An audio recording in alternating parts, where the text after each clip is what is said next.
This radio show might make you cry, will probably make you angry, will most assuredly make you laugh, and is guaranteed to make you think. 3-6 Nation Radio, where no topic is too hot, no take is too cold, with Monica Livingston. 3-6 Nation Radio, in 3, 2, 1.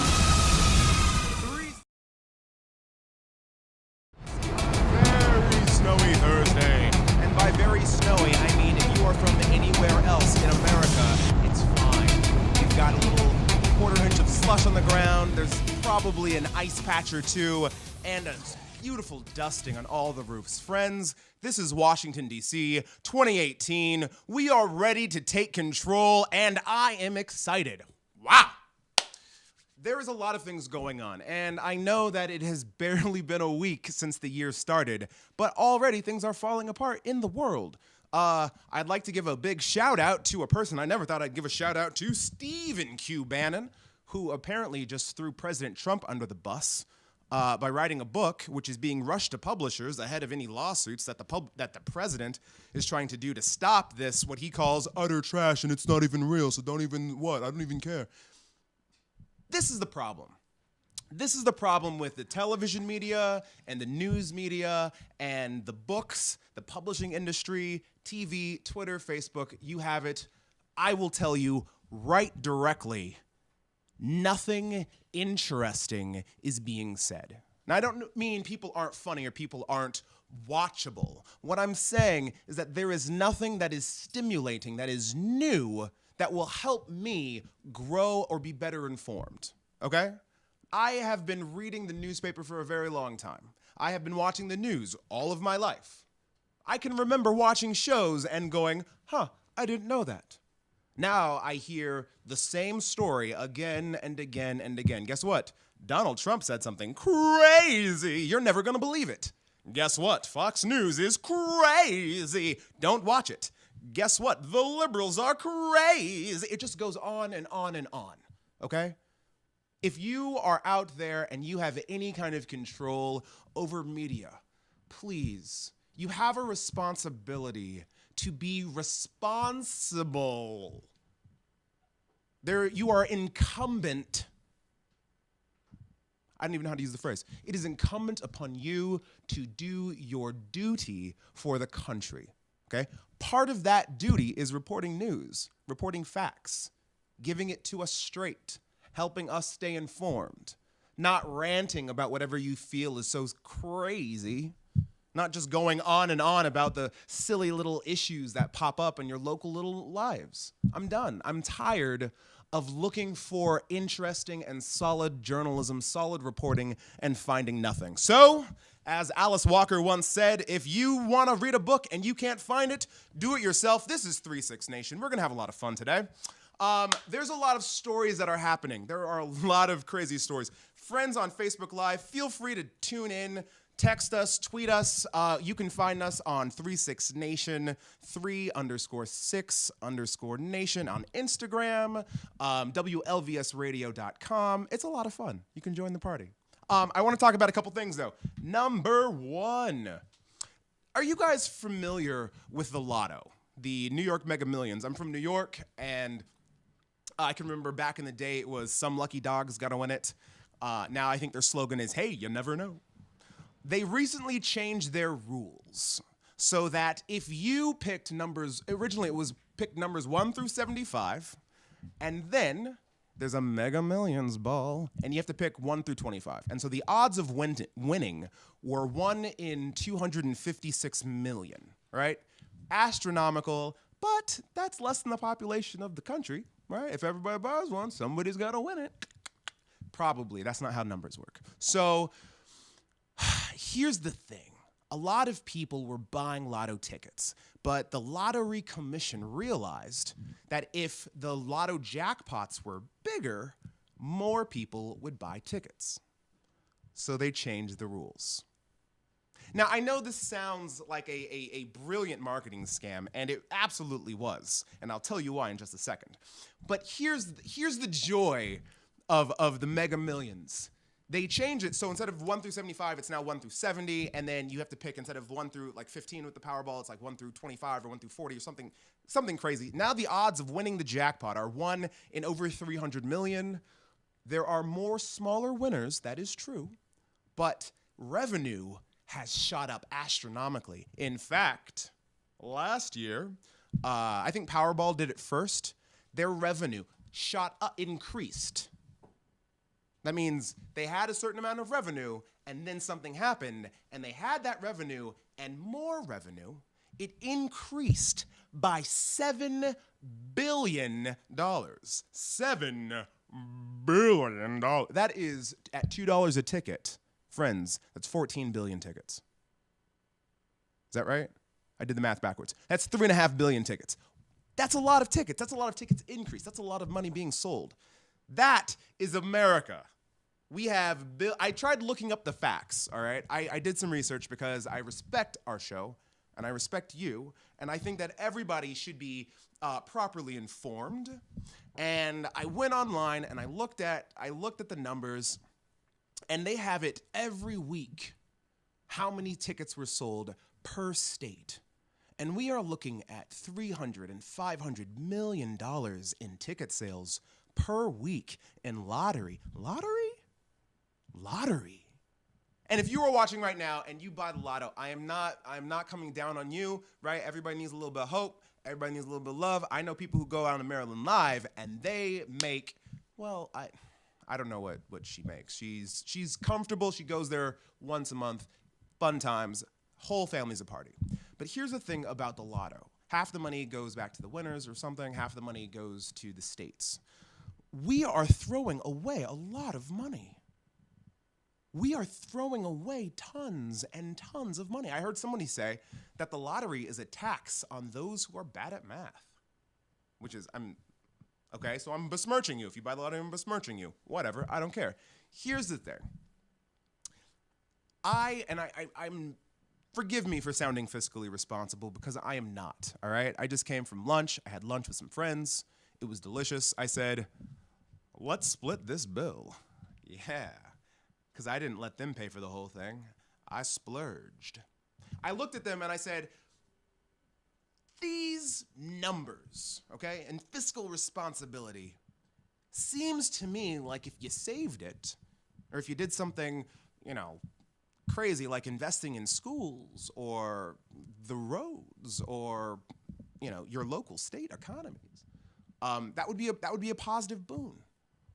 But we have built an industry built on people chasing hope, wanting, needing, realizing that their life is not good enough, realizing that they don't have enough. And then they're using their little bit of money to reach. This is not $100,000 heirs going out and buying all these scratchers, right? These are not people who, in between my daytime law firm job and my evening radio host segment, I wish that were me, I like to buy 1 or 2 scratchers just to keep things spicy. These are people who are looking for some piece of relief. And it should tell us as a nation that when we offer these astronomical figures and everybody looks at them and goes, I know that it will never be me, but what if it could be me? I don't know. I feel like we're not doing enough is my point. I feel like we should be doing more for the people at the bottom. I feel like the fact that we have so many people who live in this fantasy world where they think they can win and they are so invested into this world that they are willing to throw away the little bits of money that they have, that they buy a ticket and then go home and cry. Or it's a fun game. Maybe it's a fun game. Maybe I just don't understand the lottery. Maybe it's a fun game and grandma, we can go to bingo and I love you. Whatever. We're going to have a lot of fun. I don't mean to harp on lottery. We are going to harp on politics today because it's me, friends. We will be right back. We're going to go pay some videos, pay some money, all the things. 36 Nation Radio. Bop, bop, bop. Be gone. Come on. Hustle. Get your head in the game. Come on. Are you setting the right example for your kids? Are you even trying? The ball's down there. What are you doing? You need to get some confidence. Come on, hustle up, get up there. Reviewing last year, ad revenue has declined 15%. Come on, get your head on straight. Before your child's next game, ask yourself, how would you like it if they copied your behavior? There are many ways which we can improve. That's for sure. You need to get some confidence. Positive Coaching Alliance has valuable tips and tools to help our kids perform their best while keeping sports enjoyable for everyone. Their development zone is a great resource for parents like us. Positive Coaching Alliance, creating better athletes, better people. Learn more at positivecoach.org/foxsports. If you can play, you can play. If you can play, You can play. If you can play, you can play. We are all champions. We are all Red Hawks. Red Hawk. For life. Our staff, coaches, and student athletes welcome students of all races, religions, genders, sexual orientation, and national origin. We advocate and support the LGBTQ community. We play. Together. We win together.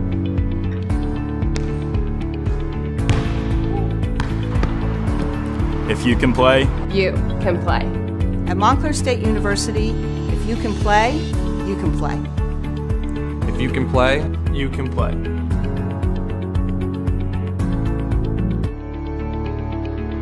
If you can play, you can play.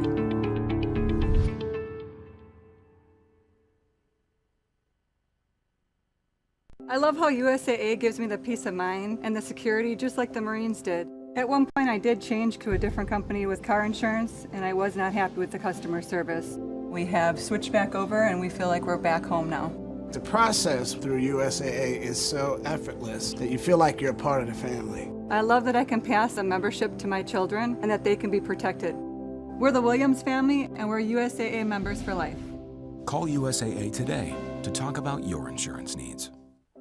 Let's talk about the media. In just a second. I love this. We're going to talk about a lot of things.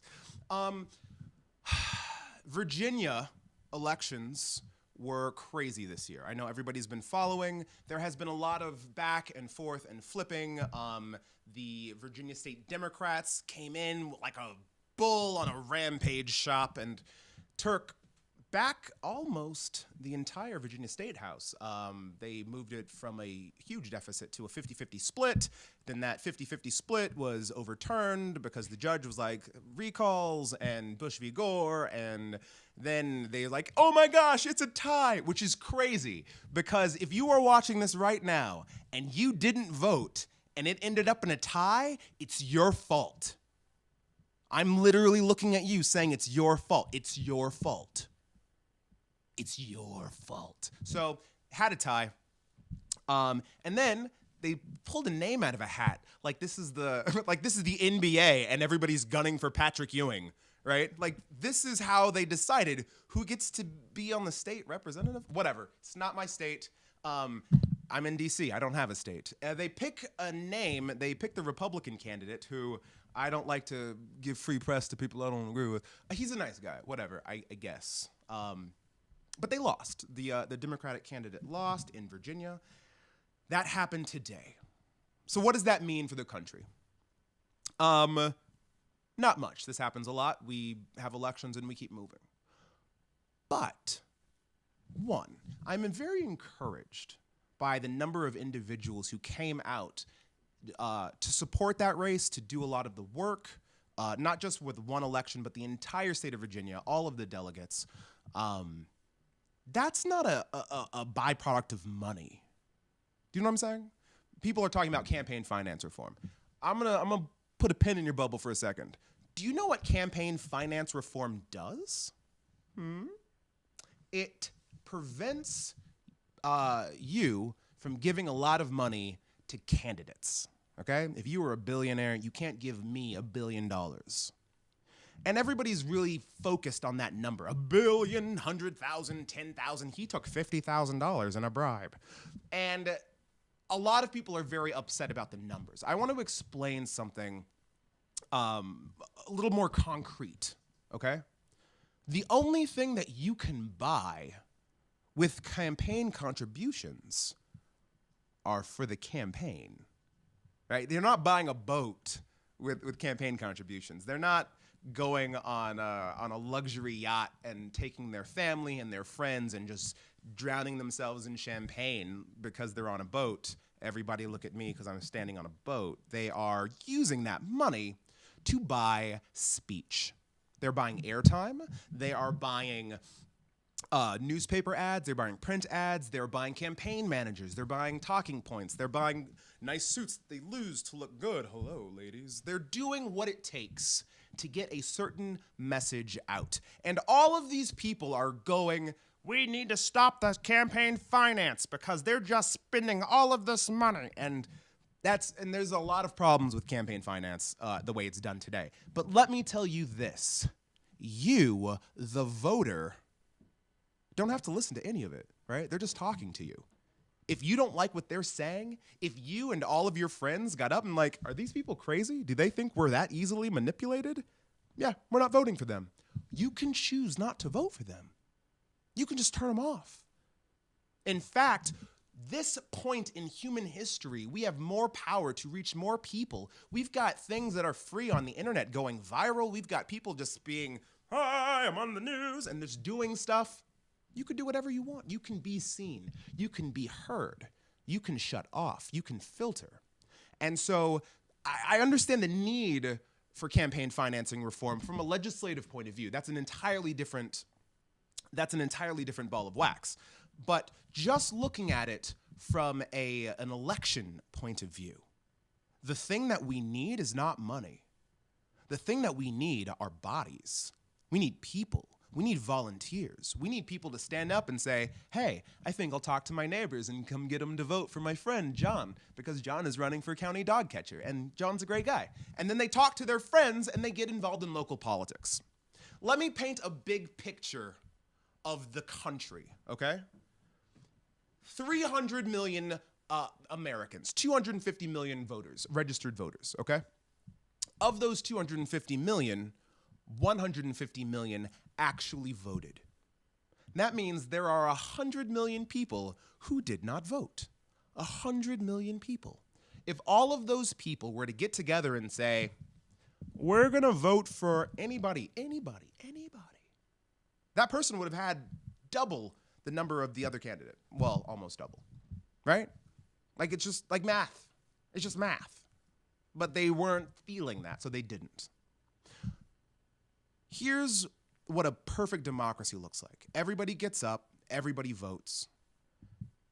Those two sides or the five sides or whatever argue about politics, argue about sides, they attack one another's positions, and at the end, everybody has to pick a side, right? It's like Red Rover, send Ivan right over. And then it either works or it doesn't. But we don't have that. We have a democracy where about 40 to 55% max of Americans vote. That means there are a lot more people who are not voting than who are voting for your particular side. It makes more sense in spending money to try to go get people who have not voted to vote than it does to even engage with the people on the other side of the argument, right? They're never gonna flip. And there's all these people out there who are just, I don't know, what do you want me to do? So we go after them, which is great. I think that everybody should vote. I think anything less than 100% voter turnout is un-American, all right? We are the standard bearer, or we should be the standard bearer for democracy, but we're not. Anything less than 100% is un-American, but we don't have that. And instead of engaging with each other in policy and discussion and compromise and building consensus and building teams and finding ways to build a society where everybody benefits, what we end up doing is we end up trying to incentivize the people who aren't voting. And so instead of going towards some middle ground where everybody's in agreement, we go farther and farther apart, showing how evil that side is. You never want to do them. Come, please just come out. We're friends, you kind of like me, you know me, you met me at a party one time. Just come and vote, and then you'll see my name and you'll vote. We spend all of our time and all of our effort trying to turn out the vote. I have a pin. It says, when we vote, we win. That's a Democratic slogan. When we vote, we win. Right? Because there are more just Democrats in the world, in America. They don't all vote. When those voters turn out, when young people turn out, they win. And so they spend a lot of time getting out the vote. That creates a problem. I would like to fix that problem. I've been thinking about this problem for a lot. I've been thinking about it with Virginia. I've been thinking about it with the nation. I was thinking about it with Roy Moore. I've been thinking about it with, I can't even say his name, 2016. This is my solution. Number one, we give a 2%, Republicans are going to love this, we give a 2% tax credit to every citizen who goes out and votes. You have 3 jobs as an American. Number 1, you pay your taxes. Number 2, you show up to jury duty. And number 3, you vote. If you don't show up to jury duty, you are subject to a $150 fine and or 10 years in prison or something like that. I didn't read the summons. It's January 8th. I'm going. You have to show up for jury duty. You don't have a choice. That's part of your contract with America. We give you roads and social securities and the military and government and equal rights, and you provide part of the justice system. Thank you. Number 2, though, you have to vote. And so rather than penalizing people for not voting, I would simply say if you are doing your American God's honest best and you are going out and you are voting, we'll see that. We'll see your social security number pop up. We'll give you a 1% or 2% tax credit for every person. Bang, bang, bang. That's a quick return on your investment, too. If I got a 1% tax return investment, in addition, I don't even get a tax return. So if I got money back, boy, oh boy, that would be fantastic. What that would do, in my mind, is it would increase the number of people who are actually voting, right? They have an incentive to do that patriotic American duty, just like paying your taxes. Like, technically, you don't have to. You can be arrested, but that's a choice you can make. But we want to incentivize people to be a part of this process. We also want them not just to be doing it on a national election scale, but we want them to be doing it on a local scale. We want them to be voting for their mayors and their city councils. In Washington, D.C., we have 750,000 residents. Of those 750, about 300,000 registered voters. Of those 300,000 registered voters, I was looking at the Democratic primary, and I think Muriel Bowser got like 14,000 votes, right? And then the Democrat won. Like, that was the end of the election. Like, the Democrat beat the Republican like 70-30. Like, we just move on with our lives. 14,000 people picked who got to be mayor of Washington, D.C. Thanks, the rest of you. It's an easy fix, right? We have more people living in Anacostia than we have who came out and voted in the Democratic primary in Washington. Come on. If you don't like your city, if you want to take it over, take it over. The only ones who actually believe that money equals power are those who have neither money or power. Because the people with money want you to believe that because you don't have any power. And the people with power are comfortable with their power. Sure, believe it's money. They're running things. They don't need you. The real power in this country, and it has been since day one, since 1774, which is 2 years before the signing of, yeah, I know my dates. Don't start with me. The real power has always been the ability for people to come together and to form the government that works best for them. If you have abandoned that, you have no one to blame but yourself. And if you have not abandoned that, the thing that you should be doing is not yelling or complaining or fighting. The thing that you should be doing is going out and using the number one thing that politicians are spending their money on, which is speech. You have it. Go use it. Go be a speaker. Go talk. Engage. Change your neighborhood. Change your community. Change your world. It's possible. It's easy. People look at me. I used to be a Republican. I used to be an evangelical Republican missionary, and now I'm not. But I walked from this end of the ideological spectrum all the way across. And so I saw every shade along the way. I get it. There is not one argument that is going to flip someone. There is not one silver bullet that suddenly you explain Milton Friedman in such a way that it just resonated with my heart. And I was like, yes, the free market system is going to continue to build just the perfect balance of self-interest and mutual oversight. It's not going to happen. There is a different answer, though, because it is possible to flip. It is possible to flip individuals. I have done it. I have done it from left to right. I am doing it now from right to left. You want to know the secret? It's hard work. It's called you care about people. You have to engage with them on a one-on-one level, and you have to show them the world that you see, the vision that you see. The world that I imagine possible is fantastic, okay? Justice for everybody. Justice means that the innocent are protected, that the wayward are corrected, and the guilty are punished, right? Justice is not draconian, and so that it just flexes its muscles and puts punishment on people for the sake of punishment. It's for a purpose. It's to keep things safe. It's to draw clean lines. You, as a member of society, get to define what that looks like. What does your society look like? How do we operate? Putting people in a pen and locking them up for 30 years is not just, I'm sorry, it's not. It's something, but it's not justice. It's punishment. It's hiding someone. Can you imagine any time in history someone gets caught for smoking something and they get put in jail for 30 years, for 20 years, for a year? For a year? You lock someone in a closet. Can you imagine an adult locking their child in a closet because they hit their little brother? Well, you know what? We're going to lock you in this closet for 4 days. That's crazy. We have an entire industry, for-profit industry, built with that model. Oh, did you hit him?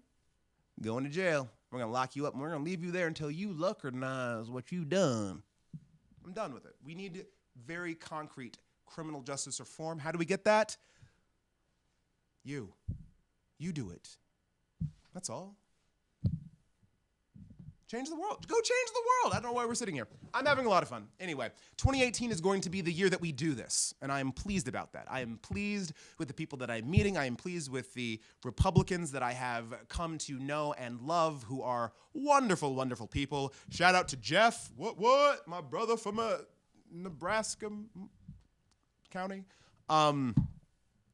Joe. I've got friends. I've got some very liberal activists who are scaring me, but they're fun. I've got a lot of new friends here in Washington, D.C. It's a great place. And the thing that I love most about Washington, D.C.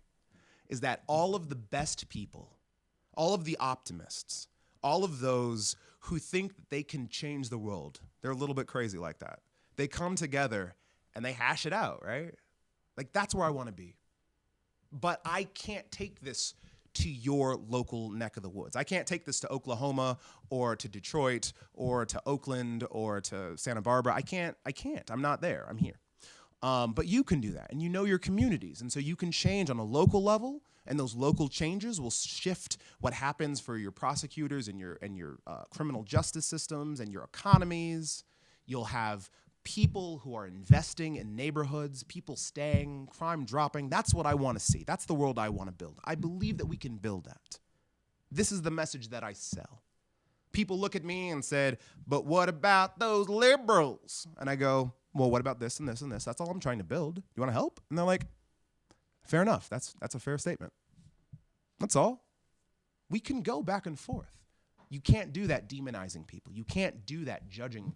Not judging. I judge. We cannot do that throwing people off cliffs and telling every Republican is a murderer. That's not anywhere close to reality.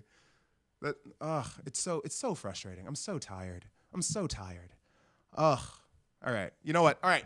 I need to take a break. I'm going to get some water. I'm going to come back. I'm going to breathe.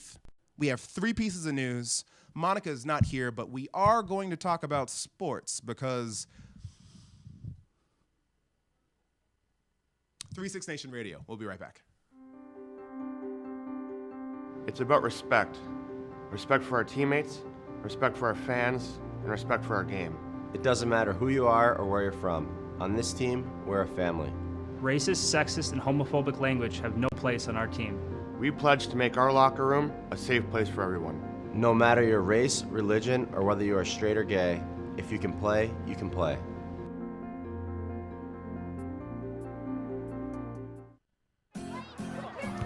Come on, hustle, hustle, hustle, hustle. Get your head in the game. Come on. Are you setting the right example for your kids?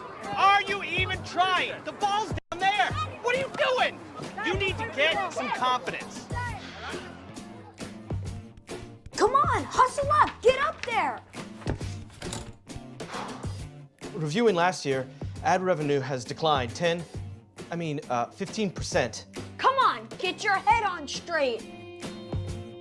Before your child's next game, ask yourself, how would you like it if they copied your behavior? There are many ways which we can improve. That's for sure. You need to get some confidence. Positive Coaching Alliance has valuable tips and tools to help our kids perform their best while keeping sports enjoyable for everyone. Their development zone is a great resource for parents like us. Positive Coaching Alliance, creating better athletes, better people. Learn more at positivecoach.org/foxsports. If you can play, you can play. If you can play, You can play. If you can play, you can play. We are all champions. We are all Red Hawks. Red Hawk For life. Our staff, coaches, and student athletes welcome students of all races, religions, genders, sexual orientation, and national origin. We advocate and support the LGBTQ community. We play. Together. We win together.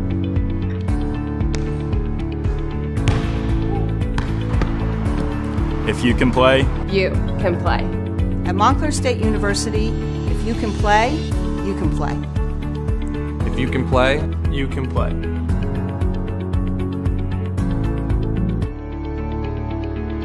If you can play, you can play.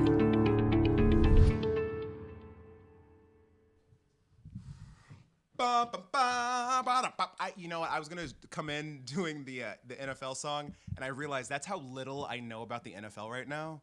Is I can't even sing. The only thing that was going through my mind was the old, the autumn wind is a fight. Like the Oakland Raiders. Do you know that? Do you know what I'm talking about? Oh man. So the NFL used to make these videos. They were documentaries of football teams. NFL films, and it was started by these two like uber football nerds back in the 60s, and they didn't do anything but just like record films on their anyway, they would go to football games, so they started this whole thing, and they made all of these like best of highlight films, and they became the standard for football films. But one of them was about the Oakland Raiders, and they had this poem being read by like the autumn wind is a tyrant. Just over top of the I can't even do it. Anyway, not a point.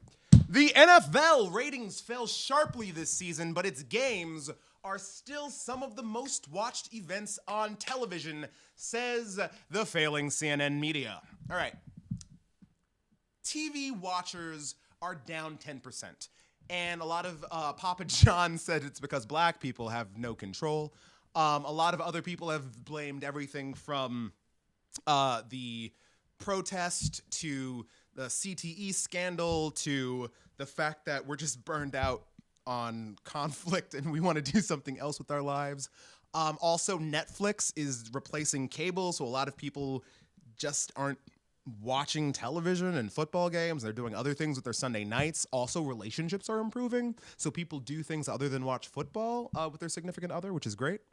The point is that you have an industry that is very upset that its viewership is dropping. I, for one, am not upset about that, but I know a lot of people are. And so, out of respect, let me talk about viewership.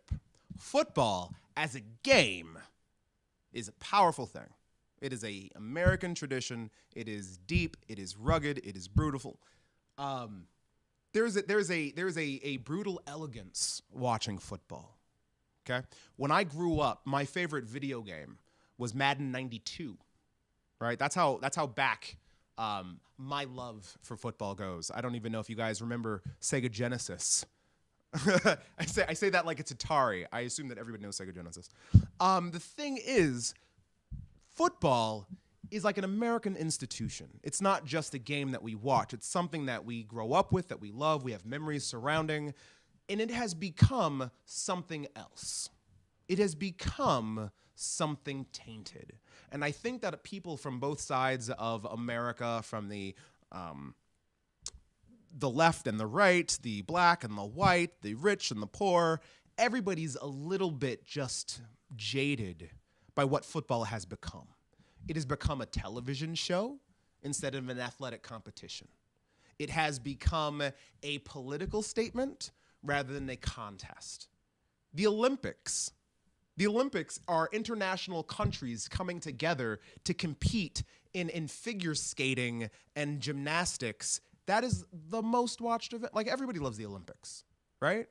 It is inherently political, but it's political about unity. It's political about we can put our differences aside and come together and beat the crap out of each other in a swimming pool. Like, that's how we celebrate our national pride when it comes to the Olympics. In football, things have gotten very, very toxic. I think that there is a lot of individual players who, like we talked about last week, their personal egos have outshone their teams. You have a lot of teams that disrespect their players. You have players being treated like they're cattle or inmates. Criminal justice reform. I'm not going back to politics. We have a lot of little problems in every aspect of this game. You have the betting and the FanDuels and what was the other one? Not FanDuel. The internet gambling. It's not gambling. There's not gambling, I swear. The whole fantasy football. That's what I'm thinking of. The fantasy football world, right? Now we don't even follow teams. We follow individuals. Like, you don't have any kind of local pride except for Washington Redhawks, which apparently are just the deepest, most proud fans. And God bless them. I love running into them. But you have all of these issues where football has stopped being a sport and has become a commodity. It's a thing that is bought and sold. It is a thing that is entertainment. People spend more on the Super Bowl, not for the game, but for the halftime show, for the commercials. Like, we like it. It's an event. But the football aspect of football, it's kind of dying. We don't have any kind of positivity, those good feelings towards the acts anymore. We see politics. We see anger. We see abuse. We see dying kids. We see rich people taking advantage of those who are desperate. We see whole communities that are being groomed and then tossed away as they die. It's hard to have fun at that. It's hard to enjoy. It is, right? I go play rugby in the spring here in Washington, D.C. We've got people who come together right down by the Washington Monument, which is a cool thing also. If you've ever been to the Washington Monument, it is just this giant limestone obelisk, sandstone obelisk. And around it, people just like play football and rugby and soccer and do whatever. We like competing. We like sports. We like athletics. But we don't like this, because this is something else. This is something ugly, and this is something destructive. And I think it is a canary in a coal mine when it comes to understanding what is wrong with the country, right? People like the things that they like, but you have tainted them. And by you, I mean everybody. We all have. We've done it. It's been tainted. It's not what it used to be. I don't want this to continue to spread, right? I don't want to start going, like, flipping on Netflix and seeing, like, can't watch this because I'm boycotting. I'm already doing that. I have to get rid of my cell phone because I'm boycotting AT&T because they're donating to Donald Trump and they just the whole net neutrality. Like I can't with anything anymore. Like I'm angry and I'm done and I'm fighting. I understand the people who say, I want my sports to be free from politics. To those people, I say, I want my politics to be free from sports. But unfortunately, we have abuse and we have destruction and we have all of these bad things that are tied up with it. So, the solution for everyone. I'm just throwing out answers today like I'm Nostradamus or something. The answer to everyone, if we fix the problems, we can go back to the way it was. I think that's a fair compromise. Number one, we change the physical requirements, okay? No more drugs, no more steroids, no more, we're gonna put you on the injured list for like 4 hours and then we're gonna pump your legs full of like artificial growth binder and steel beams in your legs and you're gonna play through the thing. Like, no, you're injured, you're gonna sit down. Like, we respect you as a human being. You're not a gladiator. We don't expect you to die at the end of the game. I'm sorry. Even though you wanna be a gladiator and I respect your dedication and your credibility. I love it. We still don't want you to die, okay? Number one, we're gonna respect our players. Number two, we have better equipment, better helmets. Let's stop the CTE thing in its tracks. If this doesn't stop, football will be dead in 10 years, okay? Because no mother that I know is going to put their child in a Pop Warner football league knowing that he's starting brain damage with a 1 in a million chance of playing in the NFL. That's not gonna happen. They're gonna go to basketball, they're gonna go to soccer, they're gonna go to anything else because they love their children. I love whatever. I think people love their kids is my point. Better equipment, better helmets, actual research, actual prevention of brain damage. That's number two. Number three, we have to pay college athletes. Ooh, that's bad. We have to pay college athletes. These people are making money for you. You should be returning and respecting them enough to be paying them, okay? I'm going to call it a pretend degree. There are very few college athletes that I know personally who went into that, who got an even trade, all right? They made you $1 billion and you gave them 4 years in school. And the 4 years in school is great, right? That's worth $40,000. That's not even a salary. That's not a fair trade. That's not equality. That's not even relevant. You could go to Harvard if you want to just do athletics. I could have went to Harvard and gone on the rowing team or played for, like Jeremy Lin, played some basketball and gone on with my life at the degree in chemistry. That's not what they're selling. They're not selling, come to our school and play sports and we'll give you an athletic career. It says, come to our school for like a year, just a year, before you go pro. And we'll give you a name to say after your name. I'm Bucktooth Johnson from Yazoo City, Mississippi University. That's what we get. That's the exchange. It's not worth it. It shouldn't be worth it. We should be demanding more. And here's the thing. We can demand more. Do you know why? Because we, the people, are in control. We can tell them what they want. If they are not giving us, if they are not treating their people right, we don't support them. Remember when Uber, what's his name, Travis something? Travis Jerkoff, he was just a horrible person. And everybody went, oh my gosh, did you hear? This Travis guy is horrible. I'm deleting my app. Click, click. 3 days later, he was gone. He was gone.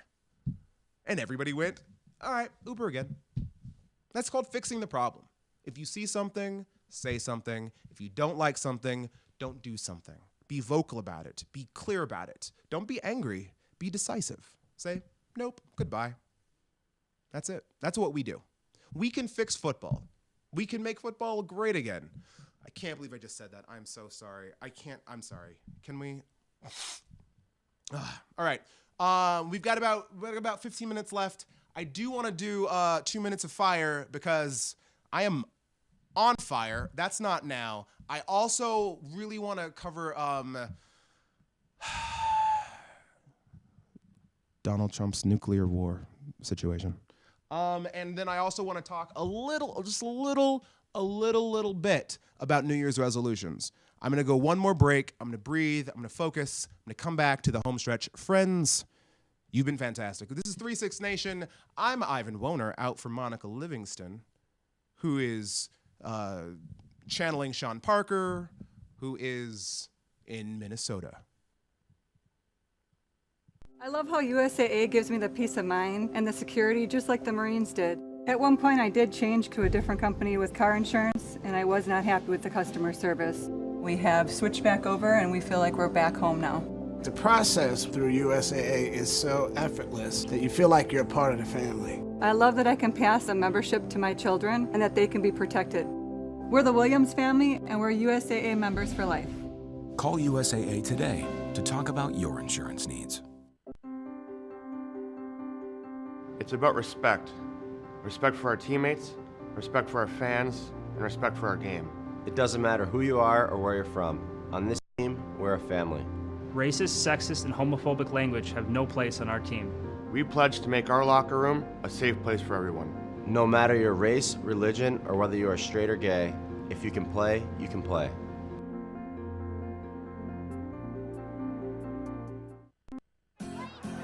Come on, hustle. Get your head in the game. Come on. Are you setting the right example for your kids? Are you even trying? The ball's down there. What are you doing? You need to get some confidence. Come on, hustle up, get up there. Reviewing last year, ad revenue has declined 15%. Come on, get your head on straight. Before your child's next game, ask yourself, how would you like it if they copied your behavior? There are many ways which we can improve. That's for sure. You need to get some confidence. Positive Coaching Alliance has valuable tips and tools to help our kids perform their best while keeping sports enjoyable for everyone. Their development zone is a great resource for parents like us. Positive Coaching Alliance, creating better athletes, better people. Learn more at positivecoach.org/Fox Sports.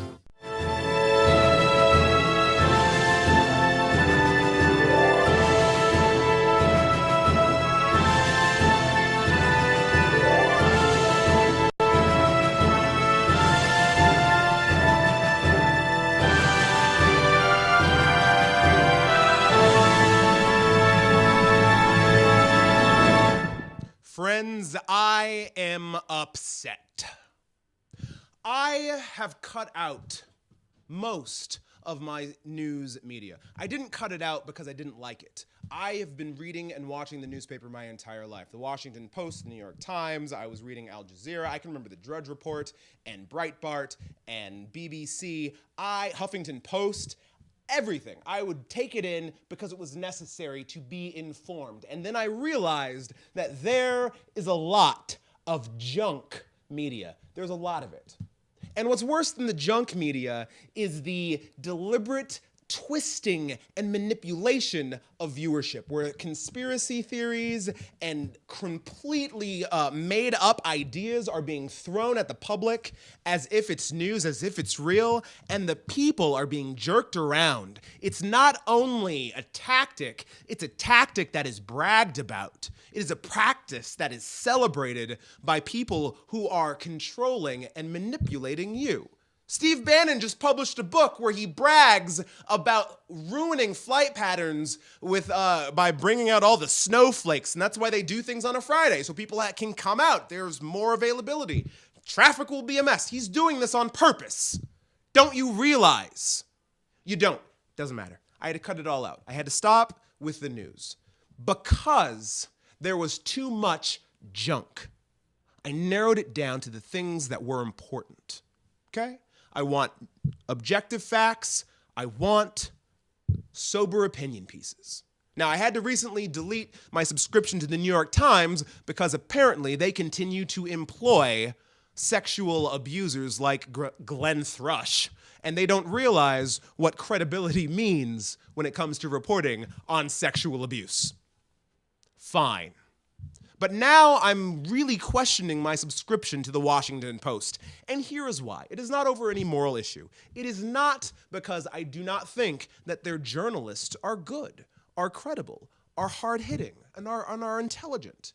It's because mixed in between actual reporting are these opinion pieces that are so incredibly divisive and destructive and just drivel. They're inane. There's nothing even new. They're just rants. They're rants by people with nothing to say. This is what I mean. These are actual headlines from today. Woody Allen's obsessed with teenage girls. Brilliant. The insight there is just staggering. Sean Hannity denies collusion with Donald Trump and himself. I can't even begin to tell you how little this resonates with anything that's interesting, that's important, that makes sense. Of course, Sean Hannity is defending Donald Trump. Steve Bannon didn't hit back at Trump because he couldn't. He couldn't. All right, thanks. Thanks, guys. Thank you for this. Michael Wall tells a juicy new tale in his book. But should we believe all of it? I'm done. I'm done with you. Your masthead says democracy dies in darkness. I think democracy dies in drivel. Woo! That was my 2 minutes of fire. We have just a few minutes left. As we go out, as we leave, friends, I do want to talk about Donald Trump's big button. Stop focusing on this. Look at me. Look at me. Friends, can you zoom that in? Can you get me right up close? Friends, I know it's scary. I know that there's a man with the business acumen of young Paris Hilton and the emotional stability of a Nigerian internet scammer prince, all right? But believe me when I say that there are the best people in the world who are working night and day to try to keep you safe. We've got national security friends. We've got legal scholars and friends. We've got Supreme Court friends. We've got congressional friends. They are doing what they can, and I know it's scary, but I want you to close the paper and stop reading everything that this man says, because this man is just saying things to make you mad. I've been saying this ever since this summer. He's trolling you. He's trolling you and he's making you angry so that you tire yourself out.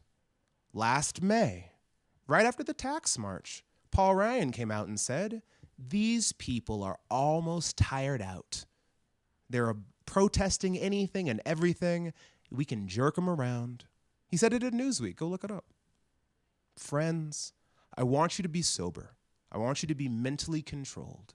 And I want you to stop being played by these players. They are good at playing with your minds. They are good at it. But you can't fall for their tricks anymore. Peace and love. This is 3-6 Nation. I'm really excited. Everything has been great. We will be back next Thursday. Monica Livingston should be here, where the Snowmageddon made everybody collapse in cold, but I think it's going to be okay. We are going to be back. Is it Thursday?